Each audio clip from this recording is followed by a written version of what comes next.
Colin here with Techout, and today we're going to be talking about the iPhone 13 mini in 2023 and how it's holding up running iOS 17. So I picked this phone up, I've been daily driving it for about a week now, and I'm pretty impressed with the performance, being that the fact that the phone is almost 2 years old. The only thing that really lacks, and this has always been an issue on the mini ever since it came out with the 12, is the battery life. Battery life on this phone is absolutely atrocious. My 14 Pro, I can charge about once a day and get through just fine. This phone struggles to make it through 60% of the day without needing to be plugged in. So this phone is definitely a plug it in when you can, charge it maybe 2.5 times a day, at least for me, with my usage, which again on a regular 14 Pro is not a problem. So I do have an out-of-box case. I like the way it feels, just, you know, smaller form factor in that case. Very nice phone. I love the size. The fact that I can get almost anywhere on the screen with ease without having to use two hands is very nice. Typing is a breeze. You don't need two hands to type. You don't need two hands to hold the phone. So it's very, very nice in that aspect. But battery life is absolutely terrible.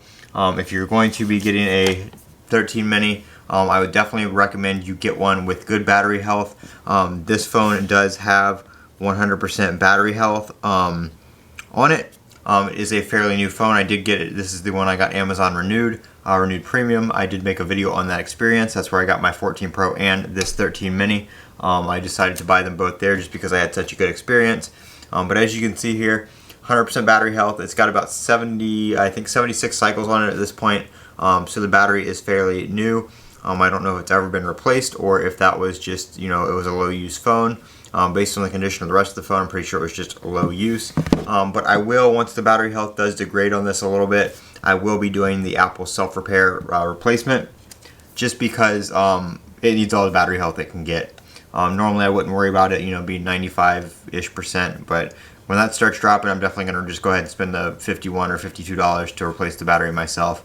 If you're going to pick up a 13 mini, I wouldn't recommend a 12 mini because they're even worse on battery life. If you're going to pick up a 13 mini, I would definitely recommend you spend the $99 on the MagSafe battery pack or something of the like. I recommend the Apple one though, just because it integrates with iOS and everything very nicely in the charging and the battery status and that kind of stuff. So I recommend the MagSafe one, even though it is a little bit pricey. It'll definitely get your 13 mini through the day a lot easier though. But like I said, performance on an almost 2-year-old phone, very good.